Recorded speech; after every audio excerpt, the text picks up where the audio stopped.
আমি গর্বিত মানুষ। আমি আল্লাহর কাছে শুকরিয়া আদায় করি, দাদা এখন আমার পাশে বসা। দাদা আপনার কেমন লাগছে? ভালো লাগছে, ভালো লাগছে, অত্যন্ত ভালো লাগছে। বালার সীমা নেই। কিন্তু কাররা যে আপনারে আল্লাহর ফিরিস্তা বানাইয়া আমার দেবন জায়গা টানছুন, আমি হোক তো খাইলে আর হোক তো পুরাবো থেকে খাইতে হয় না। আমার কি সম্ভব আছিল? সম্ভব আছিল না। আল্লাহ আপনারে ফিরিস্তা বানাইয়া আমার না, আনাইছে। এটা আপনাদের রিজিক এবং এটা আপনাদের কপালে লেখা ছিল, আল্লাহর ইচ্ছা ছিল। আমি কিচ্ছু না। শাকিল, তোমার কেমন লাগছে সৌদিতে? আমার আসলে ভাই অনেক অনেক ভালো লাগতেছে, আলহামদুলিল্লাহ। লাখ একটু শুক্রিয়া যে আপনার সন্ধান আমরা পেয়েছি, আপনার সাথে যোগাযোগ করতে পারছি, আলহামদুলিল্লাহ। শাকিলের পেজে অনেকে আমাকে দেখলাম যে মতামত দিচ্ছেন আমি ভাইরাল হওয়ার জন্যই তাদেরকে আনছি। বিষয়টি কিন্তু এমন নয়।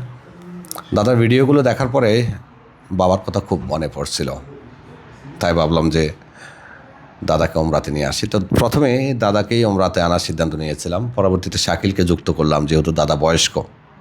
আসলে এখানে টাকার বিষয় ছিল না, বিষয় ছিল ইচ্ছা।